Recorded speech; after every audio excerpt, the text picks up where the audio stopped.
Assalamualaikum warahmatullahi wabarakatuh. Selamat sore. Perkenalkan, nama saya Diki Ananda.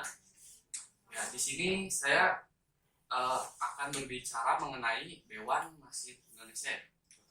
Ya, di sini saya tidak sendiri. Saya ditemani oleh Bapak Ade Subhan. Kalau boleh tahu posisinya sebagai apa kan sih? Jabatannya sebagai Sekretaris Dewan Masjid Indonesia Kota Bandung. Terus bisa diceritakan nggak Pak sedikit tentang sejarah terbentuknya DMI mulai dibentuk sebenarnya sudah lama sih. DMI dibentuk tahun 1972. Jadi sejak kalau bicara sejarah juga saya harus sedikit baca ini.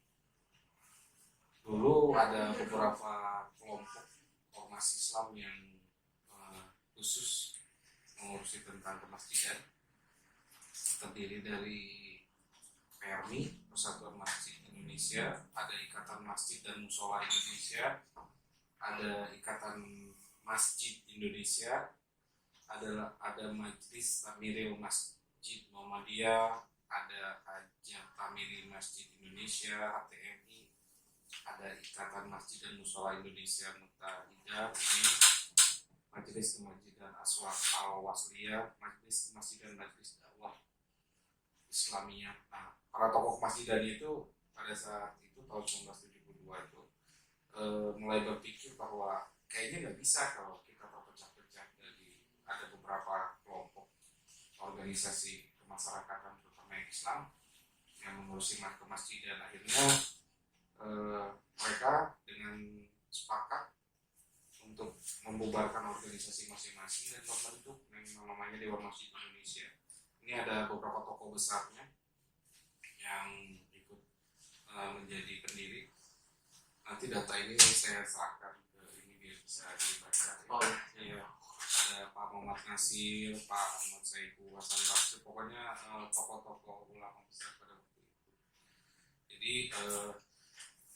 bergabung bersatu, bersepakat mendirikan kelembagaan baru namanya Dewan Masjid Indonesia pada tanggal 10 Jumadil Ula kalau nggak salah 1352 Hijriah atau bertepatan dengan 22 Juni tahun 1972. Itu cerita awal. Kalau Bapak sendiri berperan nggak dalam pembentukan? Ya, enggak, saya belum lahir. Oh, belum lahir. Oh, 1972. Umurnya emang berapa Pak? Kalau boleh tahu? Saya baru 40. Oh, Saya kelahiran 79. terus kenapa Bapak berminat gitu untuk masuk?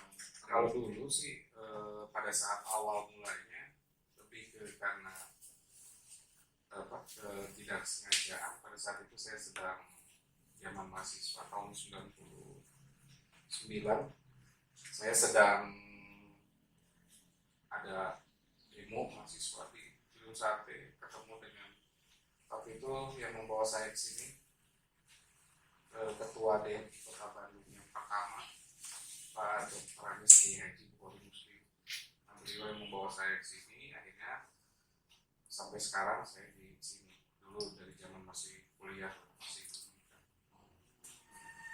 Satu pertanyaan aja. Jadi siapa yang mendirikan Dewan Masjid Indonesia yang berperan utama? Yang berperan utama ada 14 orang tadi tokoh Oh. yang saya sebutkan. Nanti nama-namanya akan saya kasihkan supaya bisa jadi bahan. Jadi mereka tuh bekerja sama gitu. Ya, mereka tadinya punya masing-masing punya ormas kemasjidan atau musola itu. Akhirnya mereka bersepakat untuk membubarkan diri dan membentuk Dewan Masjid Indonesia pada tahun 1990. Terus alasan didirikannya ini tuh untuk apa? Ya, tadi karena selama ini diharapkan bahwa organisasi yang menaungi tentang kemasjidan dan musola terutama itu di seluruh Indonesia, kiprah dan kinerjanya dianggap masih kurang maksimal karena mereka berdiri di bawah masing-masing lembaga atasnya. Ada yang atas nama kelompok Muhammadiyah, ada yang atas nama kelompok Al-Wasliyah atau Dewan Dakwah atau apapun itu. Nah, kalau Dewan Masjid Indonesia memang tidak terafiliasi ke satu kelompok apapun, makanya dibentuk seperti itu.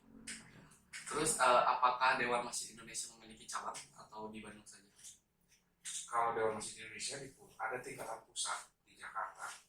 Pak Ketua di pusatnya Pak Prades Muhammad Yusuf Kala, mantan wakil presiden kita. Di provinsi Jawa Baratnya ada kantornya di Jalan Soekarno-Hatta, itu ketuanya Pak Haji Ahmad orang Depok. Kalau di Kota Bandung ketuanya saat ini Pak Haji Mimin Sutisna, beliau orang Kemenak. Nah, di cabang di Kota Bandung ada 30 sesuai dengan jumlah kecamatan yang ada di Kota Bandung. Jadi setiap kecamatan juga ada ranting juga di tingkat kelurahan. Kalau pusatnya di mana? Kalau pusat, kalau Kota Bandung di sini. Oh, di sini pusatnya. Kalau Kota Bandung.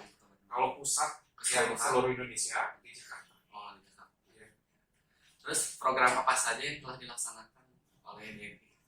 Banyak sih program-programnya sudah dilaksanakan, pemberdayaan ekonomi umat, kita juga tugas fungsi utama Dewan Masjid Indonesia Kota Bandung untuk memberikan pendampingan terkait dengan kepengurusan DKM yang ada di masjid. Ini lumayan banyak sih. Terus bagaimana cara untuk masuk ke bagian anggota ini? Apakah ada syarat-syarat tertentu? Kalau untuk menjadi anggota DMI sebenarnya tidak ada syarat, cuma sebenarnya ada lembaga-lembaga bagi generasi muda yang bisa dimasuki di awal, misalnya BKPRMI juga pernah dengan Lembaga Komunikasi Pemuda Remaja Masjid Indonesia, bisa melalui ini. Tidak ada persyaratan apapun selama dia beragama Islam, masih muda dan berniat untuk mengabdi di DMI bisa. Jadi kalau nulis nggak bisa. Jadi selama Bapak menjadi anggota, ada hal nggak atau program yang belum terlaksana sama Bapak? Kayak masih rencana? Kalau Dewan Masjid Indonesia sistem program pelaksanaannya biasanya terstruktur dari pusat. Jadi pola pelaksanaannya juga harus sesuai dengan kebutuhan yang ada di daerah maupun di pusat. Jadi nggak bisa misalnya dari Kota Bandung buat sendiri pelatihan manajemen masjid atau pelatihan bagi imam dan khotib seperti itu. Nah, biasanya akan ada semacam koordinasi dengan pusat dalam pelaksanaan program. Kalau bertanya program yang belum bisa dilaksanakan di DMI sih memang banyak. Salah satunya adalah Dewan Masjid Indonesia berharap bahwa masjid-masjid di Kota Bandung itu menjadi masjid yang benar-benar paripurna gitu loh. Masjid yang memiliki semua kebutuhan yang dibutuhkan oleh umat atau jamaah. Ada sarana pendidikan di masjid, ada sarana pemberdayaan ekonominya. Nggak semua masjid punya hal itu saat ini gitu. Jadi memang masih banyak PR yang harus dilakukan. Berarti semua program itu awalnya itu dibuatnya dari pusat dulu ya, baru di kalaupun ada yang dari daerah dari bawah ke atas, itu biasanya kita akan berkoordinasi dengan pusat terkait dengan pelaksanaan jika ada usulan dari bawah. jadi bisa menerima saran gitu. Bisa.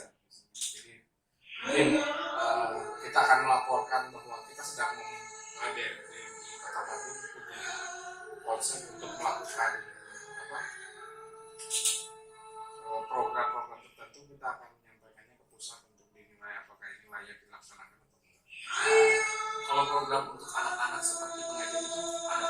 Biasanya pengajiannya sudah ada, termasuk Dewan Masjid Indonesia juga mendukung pemerintah Kota Bandung melalui Kementerian Agamanya untuk dalam program maghrib pengaji yang ada di seluruh kecamatan. Jadi kayak pengajar-pengajarnya itu berasal dari DMI? Enggak, maksudnya ada beberapa tenaga pengajar atau ustadznya yang ada di daerah itu yang memang kebetulan orang DMI. Karena tidak menutup kemungkinan orang yang menjadi pengurus DMI dia juga menjadi pengurus MUI, bahkan pegawai Kementerian Agama di Kota Bandung. Oh, jadi bisa double jabatan? Banyak. Terus dalam melaksanakan program ini dananya dari mana? Apakah dari pemerintah? Dulu sih setiap tahun kita mendapatkan APBD dari pemerintah Kota Bandung, cuma beberapa tahun terakhir ini ada perubahan dari sistem, termasuk karena COVID kemarin, jadi bantuannya sementara ditiadakan. Nah, kalau secara resminya sih Ormas Islam mendapatkan bantuan eh, dari pemerintah Kota Bandung itu per 2 tahun sekali biasanya. Oh, jadi sama 2 tahun sekali. Biasanya baru bisa mendapatkan bantuan. Tapi kemarin selama COVID memang berhenti, nggak tahu kapan mulai lagi. Terus tapi kalau sumber dari selain pemerintah nggak? Enggak sih, paling kalau kita punya kegiatan atau program yang didanai oleh pihak swasta sebagai sponsor, gitu aja. Kalau anggotanya ada berapa? Apakah terhitung dari setiap pusat? Banyak sih, ribuan sih di seluruh Indonesia. Tapi kalau per cabang? Kalau per cabang di 30 kecamatan, kalau SK yang beredar di tiap kecamatan itu terdiri dari ketua sekretaris bendahara dan 5 bidang. Terus kalau Jadi berarti 8 lah per kecamatan, tinggal dihitung dikalikan 30. apakah masing-masing atau memiliki peran masing-masing? Atau? Iya, sesuai dengan bidang kerjanya. Kalau kepemimpinan dan fungsi tugas kesekretariatan operasional dipegang oleh ketua sekretaris dan bendahara, sedangkan bidang-bidang bertugas sesuai dengan bidang-bidangnya masing-masing. Terus bagaimana harapan Bapak untuk memajukan TNI ke depan? Ya itu tadi, baiknya sih ada kaderisasi yang efektif, karena anak muda kayaknya susah sekarang sih masuk ke organisasi Islam, terutama yang kalau bukan mazhab bawaan dari orang tuanya. Kalau nggak masuk ke NU versus Muhammadiyah, kalau masuk ke DMI kayaknya mereka harus, bukan karena keinginan pribadi, masih agak sulit. Jadi memang kaderisasi perlu sih. Diharapkan sih ada kaderisasi, terus nanti juga pada saat ininya terkait dengan anggaran, karena Dewan Masjid Indonesia tidak bisa berjalan sendiri tanpa ada dukungan pemerintah dalam bentuk anggaran. Jadi Bapak tuh harapannya ingin adain suatu hal gitu yang bisa maksudnya menghasilkan dana sendiri. Iya. Paling sekian saya kan pertanyaan dari saya. Ya. Maaf bila ada kata-kata yang kurang berkenan. Terima kasih juga udah mau meluangkan waktunya. Paling sekian aja videonya. Assalamualaikum warahmatullahi wabarakatuh.